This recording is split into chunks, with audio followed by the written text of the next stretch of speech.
Sri Vishwanath Chakravarti Thakur in his Madhurya Kadambini, his book, very important book, not very big, small book.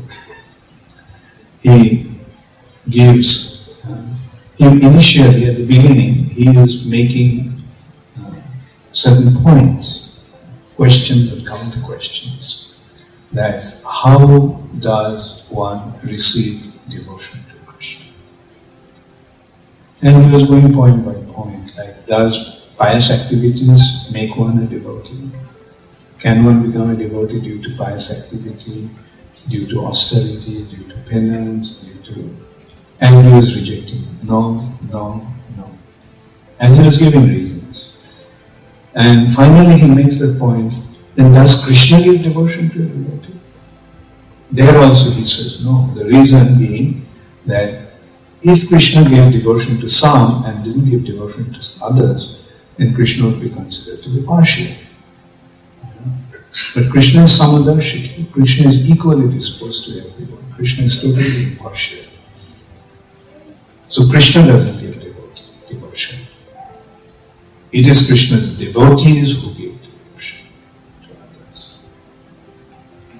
Krishna is impartial, but Krishna's devotees are partial.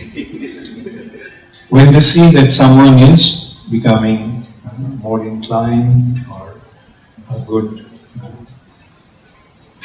in their attitude, willing to receive, they have shraddha, they have faith, they have respect, then it is they who give devotion to the devotee. So the only way one can receive devotion to the Supreme Personality of Godhead by the mercy of the devotee is the devotees who create the good fortune.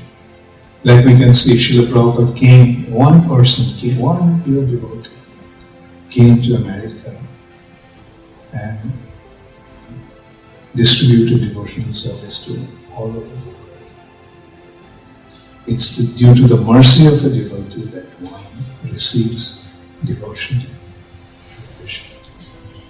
Therefore, we should be very careful to be favorably disposed to the devotees and not to offend the devotee.